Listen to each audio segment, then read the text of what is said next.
you got to think. I think the bigger issue is that the metal scene, and we've talked about this the last couple of weeks, in setting up interviews with these bands, that the metal scene in the U.S. is not the same as the metal scene in Europe. Yeah. And for us, we don't get all of these European bands all that much, which is why I think that some of these shows are sold out. Because how many chances are you going to get in a year to see a Monomarth? You're going to get one. Mm-hmm. That's all you're going to get. And the same thing when we see Pagan Fest.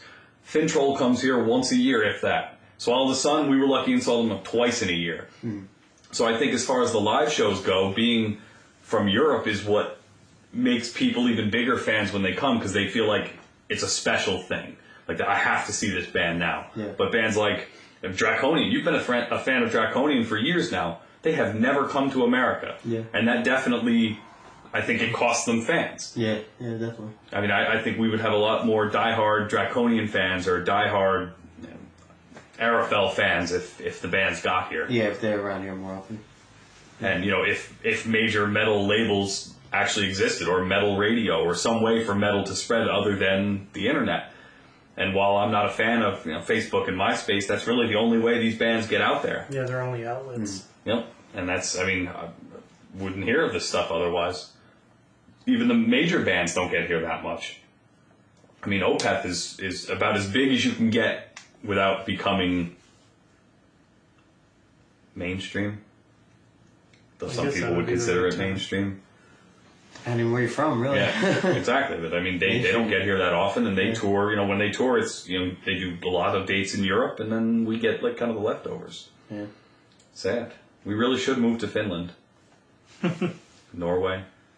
Well, overall, I just think that when a band comes out nowadays and they're brand new, that they will never have that opportunity to have the massive fan base that the bands that have been out already, like Mastodon or Monomarth, or Burzum, or anyone that they have. I feel like they'll never get there, because there's, by the time their 10 years goes by, who knows where we'll be with how many bands are out by then. Mm-hmm. It keeps doubling and doubling and doubling. That's a good point. I think that speaks a lot for the state of the music industry in the world right now. Yeah, I just feel like it's going to get... obviously it's getting so much harder and harder to get noticed and, even get fans at all. And it's just... You really have to... I guess the main thing that these bands could do is really they just have to keep being constant with their music and putting out albums constantly, to remind everybody that we're still here, we're still making this music, and we're still making this good music. Like, this is our sound, this is how we're going to stay. And if you like us, then become a fan, and we guarantee we'll keep putting this type of music out. That's what I feel like bands are going to have to do. Really. I also feel the internet's hurting bands because of the outlet. Everybody can put their crap online now, and when I say crap, is like not to weed out the good stuff. The good stuff's online too, but it's getting drowned in all this crap that's getting pushed out there. Hip-hop's a perfect example of that. You've got maybe a handful of good lyricists, and then you have 10 million horrible people who think they can do it. Yeah. And they destroy it, and everybody who's good, it just gets pushed down, while everybody who's bad gets pushed up. Yep. And I feel that's music in general. You get lost in the crowd. And because... And again, what we've talked about with metal and all these sub-classifications of metal is that a lot of bands put their stuff out there, whether it be on MySpace or their website, and they call themselves, let's say, black metal. They're not black metal, but they call themselves that. Just and then, to get the look. Let's say that's what you heard.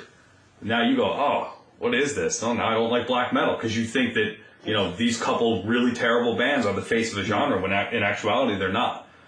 See, that's why when I get into a new genre of metal, I will go to the more known bands that are already, developed and have their fan bases, because I can trust that, clearly people like them, so, this has got to be it. Let me see what the definition of this genre is right here by listening to this band. And as opposed to, like you said, going out finding someone random and that say that they're that genre, and then really they're not, And that's just another thing about being a band that came from 10 years ago, already having your fan base. then you'll have people like me that will check you out first before anyone else because you're already developed. Yep, you define the genre. Now everyone else is trying to expand it. Right. So for you to find to learn if you like it or not, you're going to go to them, and that's how you become a fan of them right away. If you like it. Which is interesting to say that in 10 years, maybe black metal will actually change to something that somebody accidentally put up and wasn't really black metal. Yeah. So now they start calling that black metal, and now black metal is no longer black metal. Oh, you're absolutely right. Well, it's happened like that, except people know that it's not, and there's tons of people that'll argue with certain bands and say, "Well, no, that's not black metal. Real black metal's this," and they'll list bands that have been from 10 years ago. Perfect example: Dimmu Borgir. Yeah. Everyone labels them as black metal, but they're by the definition of black metal, they're not. Yeah. They're symphonic black metal. You can give them a sub genre that might include black metal, but they are not traditional black metal. Right. Definitely. While we're on the topic, speaking of black metal, Mermaider, you did a great review this week of the Burzum album, the latest Burzum album. Yeah. Yep. I love the new Burzum album. I actually never really got into Burzum. This is me really getting into black metal now. Going back to the roots. I feel like them and Venom really is who I've been checking out lately. Just because they're again like the more known black metal bands, and I like that the album. I'm an audio guy, and you guys know this, and I went to school for it and everything, and I thought that when you record an album, you're going for the best quality and perfect sound and no mistakes, but Burzum is a different story, and black metal in general. The album quality was horrible. It was not clear at all. The guitars sounded like they were recorded straight from an amp, just with a microphone set in front of it, and it was very screechy and just not clear. And it actually, I realize now that they, black metal, they do this on purpose, or at least a lot of the original black metal bands did, and to give it more of that eerie sound, that more darker image, So it adds to the character of the album? Yeah. So they actually did that on purpose, and I thought that was actually, that was pretty cool. I've got the perfect analogy of that, and you've kind of then turned around and gotten me to listen to more black metal, because I've gotten into it here and there, but I've never really gone deep. checking it out. I knew I got you into it.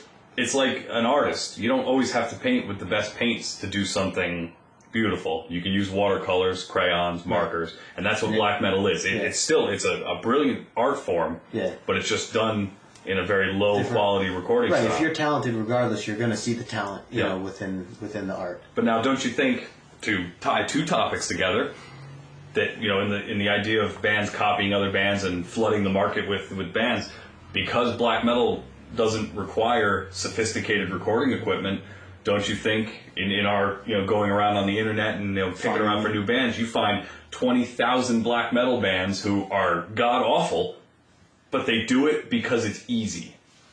Yeah, I thought about that. Because we could set up right here, right now, in the headquarters, set up a mic, you got your equipment here, we could do a black metal album right now. Yeah, I thought about that.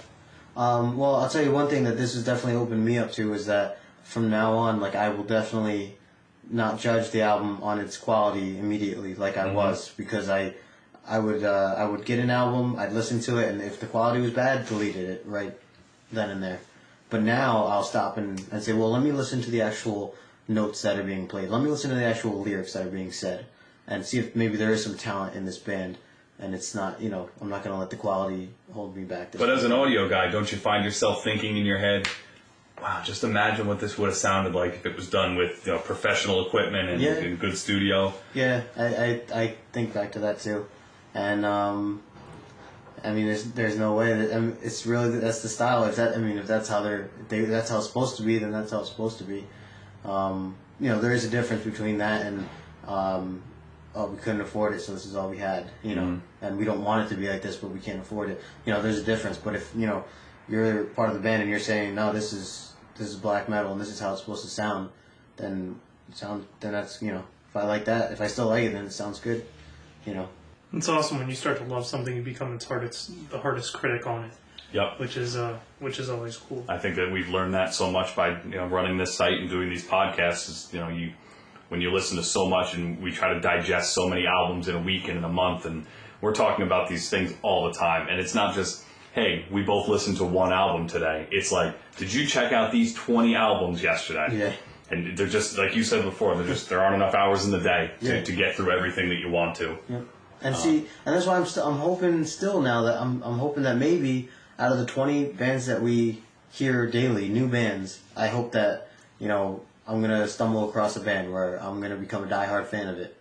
And I'm not saying that it's, I'm not saying that I'm already a diehard fan of these other bands, so I'm not going to be of anything else. It's very possible to come up with something. I just feel like it's a lot less likely, Well, it's good to use a band that you've known for so long as an outline of what you want to get into. You shouldn't just say, out with the old, in with the new, because if you do that, then you lose what made the music so special, which kind of like fathered it or grandfathered it. Mm-hmm. Yeah, I mean, and I always go back and listen to all the older albums that I like. Today I was listening to Mastodon. I was listening to Blood Mountain earlier today. And I'll tell you, I feel like I will always find time in the day to go back and listen to a Mastodon album. That's good. Then you'll never, those albums will never, disappear from your collection. You'll always have them around. There's always those like 5 to 10 albums that you want to have. And I'm not going to go through this whole, Desert Island discs or any of that shit, but there's always those albums you want to have around. For me, Catatonia, Great Cold Distance is always there. Opeth's, Ghost Reveries, those are the ones that if I'm sitting around and I go, I don't know what to listen to, I got a little stack there that I know that I can always turn to. Yep. So that was good, good points there, and I think that's, I'm curious, now that, you guys listening to this, what you have to say about this topic. It is, the music industry is changing, and we want to know what you think about, what we were just talking about.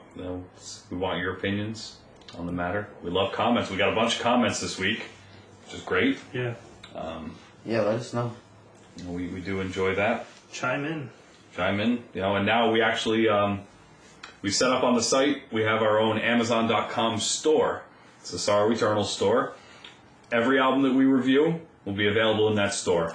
Most of them in MP3 format, and honestly, price-wise, you really can't beat it. And we really, we appreciate if you guys buy these albums because we want these bands to succeed. Yeah. Most of the albums are less than $10. I know Amon Amarth, the new album, Surtur Rising, is on sale right now for $5. Yeah. Can't go. So you really That's can't almost beat a gallon of gas. Yeah, exactly. And I'd rather have an album that I can listen to 100 times in a week than the gallon of gas that I'm probably going to piss away. And think about it. If you break down, at least you have that CD to listen to. Yep, there you go. When you run out of gas, you'll still have some metal. So definitely, check out the albums. Click on the link at the top for the store, and there's some good deals on there. And we'll be adding stuff every time we do a new review. The albums we review will be available there. So. Any homework for me? You know what? I dodged the bullet last time. Yeah, you dodged the bullet, and we got to give you something to I'll still listen to the El-Wady albums. What do you think? Let's see, Chester. What if we gave him some Demu? Some Demu? You think he's ready for Demu? I think Demu will rock his world. I don't know if he's fully prepared for the glory that is Demu, but hey, no better time than now. So we'll try and get to that next week. Had some great reviews on the site again. Mermaider did a great review of the Burzum album. Definitely check that out. Amon Amarth. Yep, and we even have a Death Clock review that you did, right? Yep, for the Death album too, to follow up on the first one. So that's all for this past week, and next week we got some great stuff planned too. We got some really great bands to go through, and keep checking the site. Remember to follow us on Twitter, like us on Facebook. Yep. Remember, every day, 8 o'clock. Yep. It's a new post. Yep. Comment. You got requests. We'll take those too. We actually had a band send us an email asking if we would review their album. The name of the band is Tovarish. Yep. So we're going to try and get to that in the near future. Yeah, we'll check it out. Hit us up on MySpace too. Yep. For bands that have the MySpace still. Yep, and don't forget that we do have some interviews coming up. We have an interview with Tercival, which we'll be putting up soon. We have interviews with Crimfall and Arcan as well. Yep. They've been very kind to do some interviews with us, so we're going to get those up for you as soon as we got them. And we appreciate you checking out the site. Appreciate you listening to this podcast. And we will see you next week. Fuck you, good night!